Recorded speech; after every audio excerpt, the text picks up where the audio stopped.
Gerakan Perlindungan Umat Islam di Australia. Pemirsa beriman, belakangan ini sering terjadi terorisme yang menyebar di seluruh penjuru dunia. Terorisme selalu identik dengan teror, kekerasan, dan intimidasi. Karena itu, terorisme seringkali menimbulkan konsekuensi negatif dan kerap menjatuhkan korban jiwa. Sejauh ini, terorisme diartikulasikan menjadi 3 bentuk. Yang pertama, yaitu teror personal, yaitu aksi-aksi terorisme yang dilakukan perorangan, misalnya dalam pengeboman di mal-mal dan tempat-tempat perbelanjaan. Kedua, yaitu teror bersifat kolektif. Teror yang seperti ini biasanya dilakukan secara terencana dan dikembangkan dalam sebuah jaringan yang rapi. Sasaran terorisme dalam kategori ini adalah simbol-simbol kekuasaan dan pusat-pusat perekonomian. Dan yang ketiga, yaitu terorisme yang dilakukan suatu negara. Istilah ini tergolong baru yang biasa disebut dengan state terrorism. Penggagasnya adalah Perdana Menteri Malaysia Mahathir Mohamad dalam hajatan Oki terakhir.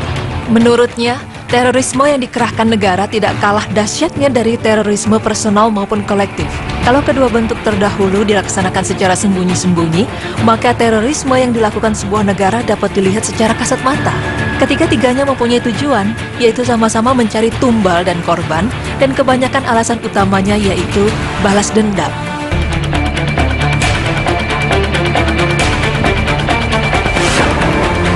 Pemirsa, beberapa waktu yang lalu, tepatnya pada tanggal 15 Desember 2014, telah terjadi insiden penyanderaan para pengunjung di Lane Chocolate Cafe di kawasan bisnis Martin Place, Sydney, Australia. Pelaku tunggal insiden penyanderaan ini adalah Manharsan Moniz, kelahiran Iran yang sejak 1996 mengungsi ke Australia. Nama aslinya adalah Mantegi Bolgerdi, yang berusia sekitar 50 tahun. Haron Moniz adalah pelaku sejumlah kasus kriminal di negaranya yang minta suaka politik ke pemerintahan Australia. Haron pernah membunuh mantan istrinya dan terlibat 40 kasus pelecehan seksual. Ia juga terbukti bersalah telah mengirim surat bernada ancaman dan penghinaan terhadap 8 janda tentara Australia yang tewas di Afghanistan. Aksi ini bertandakan bendera hitam dengan bertuliskan Arab berwarna putih. Aksi penyanderaan yang berlangsung selama 17 jam ini berakhir dengan kematian Haron Moniz melalui baku tembak dengan polisi. Selain Haron Moniz, 2 sandera ikut tewas, yaitu Katrina Dawson, 38 tahun, yang bekerja sebagai pengacara di Sydney Central Business District atau CBD, serta Tori Johnson, 34 tahun, yang bekerja di Lane Cafe sejak Oktober 2012.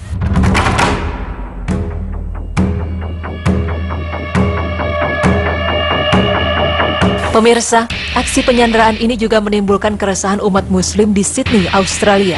Karena aksi tersebut yang dilakukan oleh salah seorang umat muslim, sehingga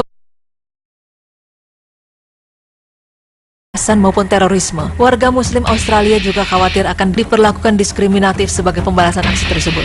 Bahkan dalam beberapa waktu yang lalu, sempat muncul himbauan secara viral bagi wanita muslim yang berjilbab untuk tidak keluar rumah. Hingga pada saat itu, terjadi peristiwa di salah satu stasiun Sydney, terdapat seorang wanita muslim yang melepas jilbabnya setelah keluar dari kereta api. Hal tersebut dilakukannya karena takut akan warga setempat yang memandang sinis padanya. Namun pemirsa, pada saat itulah awal mula terbentuknya gerakan perlindungan umat Islam oleh warga Australia yang diberi simbol dengan #I'llWithYou.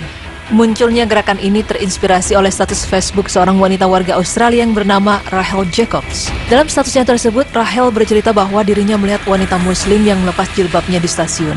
Namun Rachel menghampirinya dan menyuruh wanita ini memakai lagi atribut tersebut dan mengajak jalan bersama. Lalu Rachel men-tweet kisahnya ini dan langsung tersebar luas di media sosial.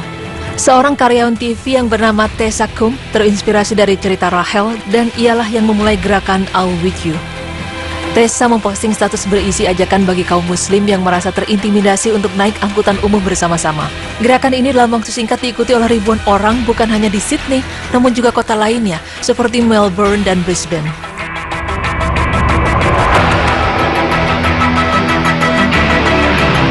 I'llWithYou muncul sebagai respon anti-diskriminasi dan sebagai bentuk perlawanan terhadap kebencian akan ras dan golongan tertentu. Banyak orang-orang yang takut pulang atau berangkat ke tempat tujuan hanya karena mereka terlihat muslim atau mengenakan atribut keagamaan. Mereka tidak ingin dan tidak layak dijadikan target kekerasan dan pelecehan oleh siapapun. Selain sebagai kampanye anti-fobia Islam, I'llWithYou juga merupakan suatu gerakan kemanusiaan yang sangat menyentuh di mana warga Australia menyadari bahwa tindakan ekstremis bukanlah cerminan dari seluruh umat Islam.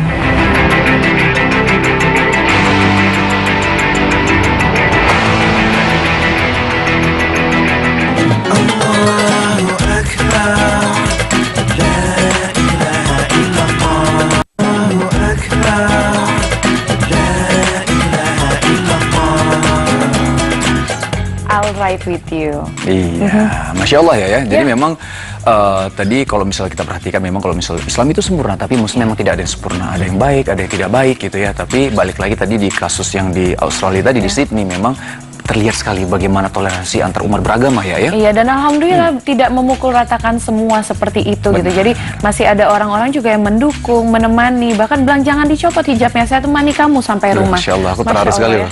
Iya, makanya toleransi beragama yang sangat luar biasa, saling menghargai keyakinannya masing-masing dan nggak pukul rata.